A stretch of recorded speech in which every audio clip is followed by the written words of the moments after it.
todos los días tomamos decisiones, hacemos uso de los consumos a nuestra disposición. Por ejemplo, llamamos a un celular, compramos un medicamento, vamos al mercado, tomamos un carro. Y lo que no nos damos cuenta muchas veces es que muchos de los artículos que usamos cotidianamente son propiedad o han sido producidos o comercializados por unas pocas empresas. Por ejemplo, el agua que llega a nuestras casas, así como llega en cualquier ciudad de América Latina o en cualquier ciudad del mundo, es propiedad de unas pocas empresas de carácter internacional. La telefonía de las casas, la telefonía de los celulares, en el mundo tal vez 3 o 4 empresas controlan todo el sistema de telefonía y telecomunicaciones. La televisión que vemos en América Latina está controlada por los gigantes de las comunicaciones. Cuando miramos los carros en la calle, quizá 4 o 5 gigantes son los dueños de la producción y distribución de automóviles. La pregunta es, ¿por qué esto ha ocurrido a escala mundial? ¿Por qué los medicamentos? ¿Por qué el agua que llega? Las señales de internet, de televisión, de celular? ¿Por qué los productos del mercado son propiedad, son controlados cada vez por menos empresas? Esto tiene un origen histórico y esto vale la pena entenderlo porque hay una tendencia global que si no se frena implicará que hasta el aire que respiramos pertenezca a un gigante, a una gran empresa internacional. ¿Cuándo surge esa tendencia a controlar o a monopolizar la economía? Y tenemos que devolver la película por lo menos hasta hace cerca de 150 años, hacia el final del siglo XIX, en el contexto del desarrollo de la economía capitalista. A finales del siglo XIX tenemos en el panorama mundial una Europa capitalista dividida en fuertes imperios capitalistas que controlan la producción de mercancías en el mundo. Quizá en el siglo XIX se hablaba de Inglaterra como la fábrica del mundo, pero igualmente vemos una Alemania fortaleciendo su desarrollo capitalista, Francia igualmente, Estados Unidos, Japón.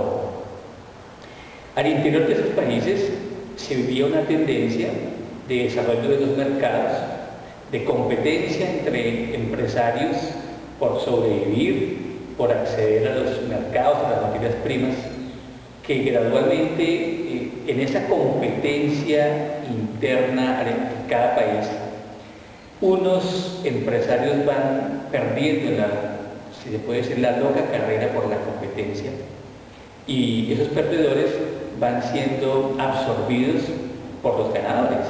Por ejemplo, en un texto clásico de la economía del inicio del siglo XX,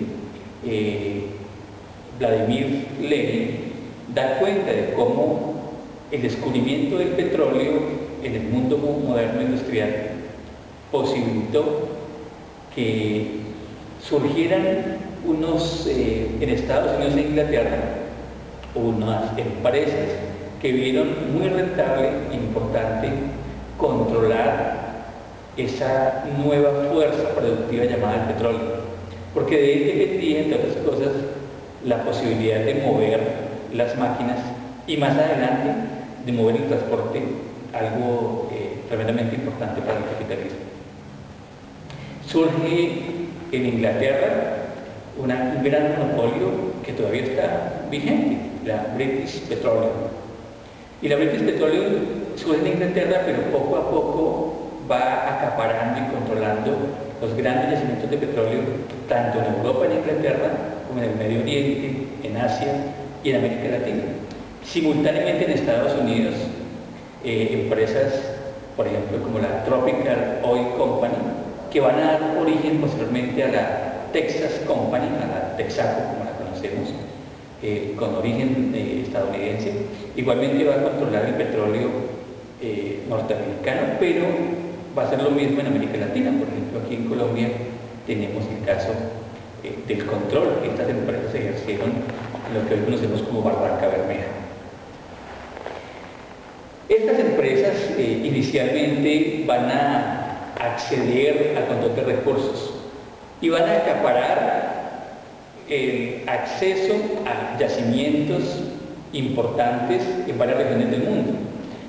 Y vamos a ver a lo largo del siglo XX cómo los estados de estos países, de Estados Unidos, Inglaterra, Alemania, Francia, protegiendo a sus empresas, van a promover incluso las guerras mundiales. La Primera Guerra Mundial, en el fondo de esta confrontación está la lucha entre estados por acceder a recursos importantes de materias primas en el mundo, el reparto del África entre las grandes potencias, pero también entre estos monopolios nacientes, monopolios que van a acrecentarse, a crecer y que van a lograr al interior de cada estado imperialista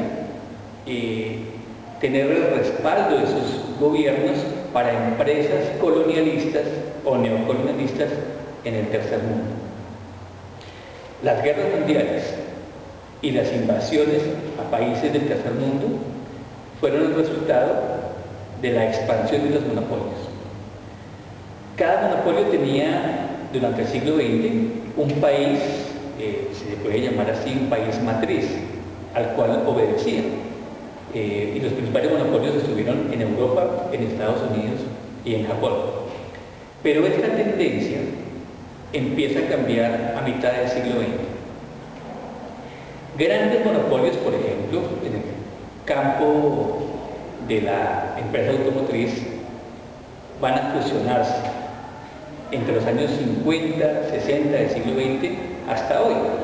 Por ejemplo, la Chrysler, aquí en Colombia tuvimos la Chrysler con motores. La Chrysler es una empresa norteamericana que controlaba la mayor cantidad de producción de autos para América Latina y se enfrentaba a la francesa Renault, a la italiana Fiat y a las empresas asiáticas, japonesas sobre todo, en el control de los automóviles, y a la alemana, la Daimler. Sin embargo, hacia los años 80 y 90 del siglo XX, estas empresas empiezan a fusionarse y vamos a encontrar que una empresa norteamericana como la Chrysler se va a fusionar con la empresa alemana, la Daimler, para dar origen a la Daimler Chrysler, que es la principal empresa que produce automóviles en el mundo y que a su vez va a subordinar a otras pequeñas. Y vemos cómo desaparecen de nuestras calles en todo el mundo marcas de carros que en los años 60 y 70 estaban, los Skoda, el mismo Fiat, y hoy cuando andamos por las calles de las ciudades vemos fundamentalmente la marca Chevrolet, que es producida no en Colombia, sino aquí se ensambla en sus grandes industrias, algunas están en Estados Unidos, en otras partes del mundo, en Alemania, en Brasil, o en China, donde se producen los autos de la Chevrolet, que es la Daimler Chrysler, y que aspira su proyecto como gigante monopolio es poder controlar más del 50% del mercado de automóviles en el mundo. Este cambio de monopolios de un solo país, que hacia la década del 70-80 de Estados Unidos se fusionan con monopolios de otros países imperialistas y que van a dar origen a una nueva categoría económica llamada los megamonopolios, es decir, gigantes monopolios de capitales de diferentes países imperialistas que logran controlar mercados y que aspiran a acaparar los mercados. Por ejemplo, vámonos a otro caso. Antiguamente la gente compraba su mercado semanal en la tienda del barrio o en el pequeño mercado del barrio. Esa tendencia está cambiando en el mundo, porque hay tres gigantes que controlan el mercado de abastos. Tenemos una empresa italiana, Casino, tenemos una empresa francesa llamada Carrefour y hay una empresa norteamericana llamada Walmart. Ellos controlan los mercados del mundo. Y a Colombia han llegado ya los franceses. En casi todas las ciudades tenemos Carrefour, y Casino no ha llegado a Colombia directamente como Casino, sino que ha comprado el Éxito. El 60% de supermercados Éxito y Olímpica, el mismo Carulla, los controla Casino. Y ellos, a su vez, si notamos los cambios en la forma que consumimos cotidianamente, han llevado a los barrios pequeñas unidades, lo que eran los antiguos Cafán, los han transformado todos en Éxito, que dependen de ese capital imperialista italiano. Con el TLC esperamos que llegue a Colombia, en la concepción de expansión de los mercados, el más grande supermercado del mundo, que es el gran megamonopolio Walmart. Está previsto que hacia el 2013 va a llegar aquí Walmart, y Walmart tiene una concepción territorial de controlar absolutamente todos los mercados. Aquí vamos a ver una guerra comercial, por ejemplo, contra los pequeños tenderos. Si uno hace una investigación, pongamos un escenario territorial aquí en la ciudad de Bogotá, el barrio Villa del Río, donde fue instalado Carrefour, y uno le pregunta a los tenderos de Villa del Río el impacto que tuvo la llegada de Carrefour al barrio. Todos al unísono plantean que quebraron, que es muy difícil competir con ese gran monopolio, megamonopolio, que además compra muy barato en Colombia y otros países y trae los mercados. Los tenderos se han arruinado. Las tiendas de abastos al menudeo en estos barrios en donde se han instalado, ya sea el Éxito o Carrefour, están condenados a desaparecer, y la tendencia va a ser aún mayor, porque es implacable el peso de los megamonopolios. Lo mismo ocurre con la manera en que nos sanamos, el acceso a los medicamentos. Es una industria creciente, todos los días aparecen nuevas enfermedades, nuevos medicamentos, pero el acceso a los medicamentos es también mucho más controlado.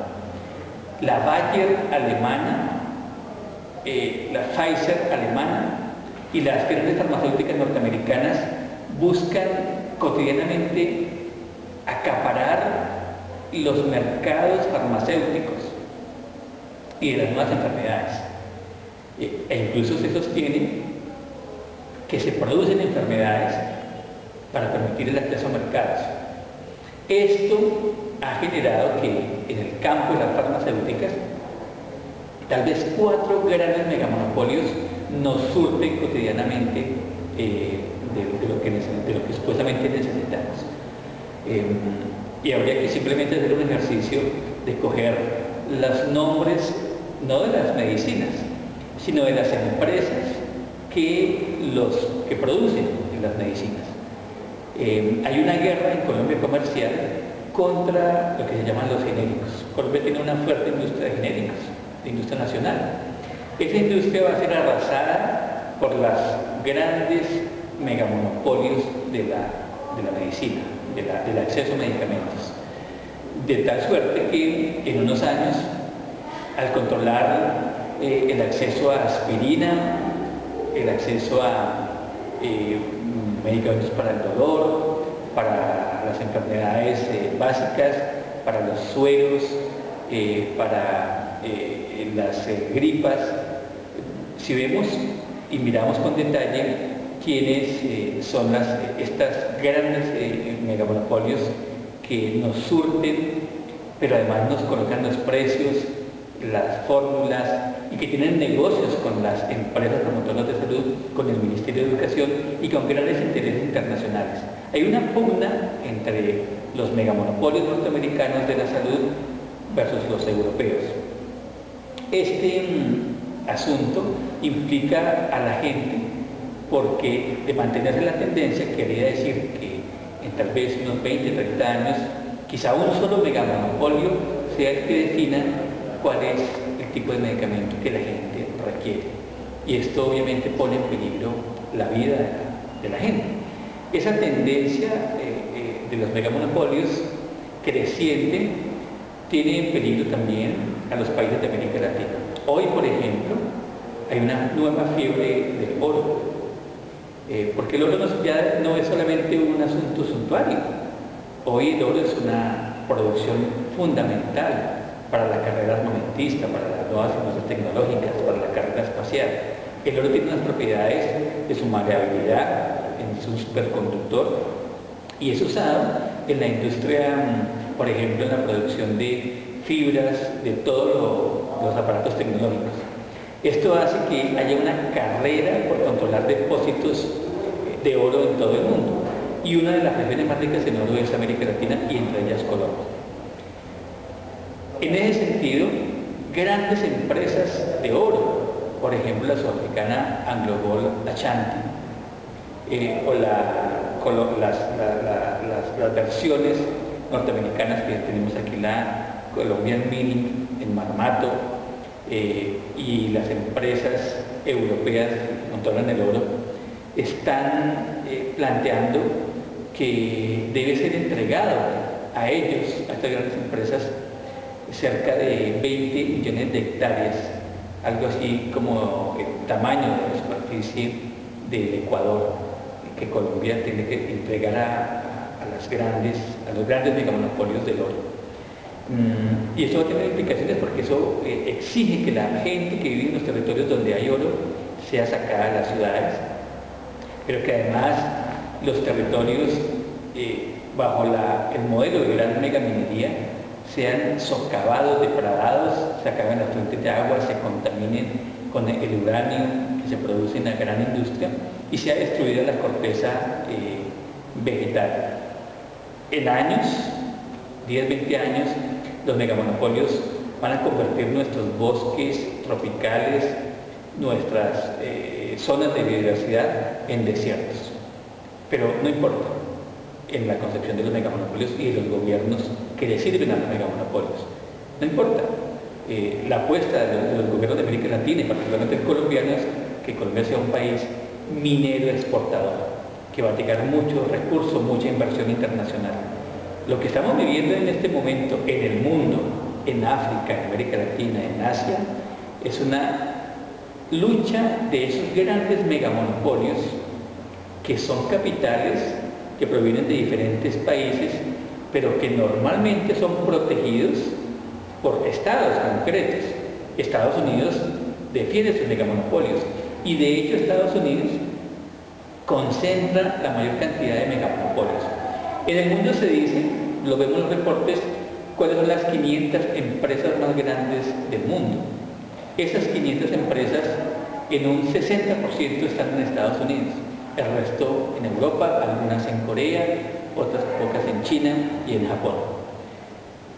Y claro, el crecimiento está asociado a guerras de agresión, a violencia contra los pueblos, a socavamiento de la soberanía y a destrucción ambiental. No les importa, por ejemplo, a la industria mineroenergética en el mundo lo que pase con las ecologías, los ecosistemas de los pueblos de Asia, África, América Latina. En la India, por ejemplo, una empresa que es un banco norteamericano, del Chase Manhattan, que hace parte de la JP Morgan también, ha comprado un bosque en el centro de la India porque requiere madera. Es también importante que tengamos cuenta que los megamonopolios no solamente se especializan en un campo de la economía, sino que a su vez diversifican sus empresas.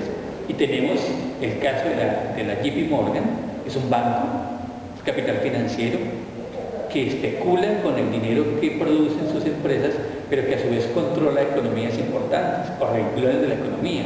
JP Morgan controla los bosques de la India, los convierte en papel para surtir las necesidades de la industria editorial y también los requerimientos del papel en el mundo capitalista contemporáneo.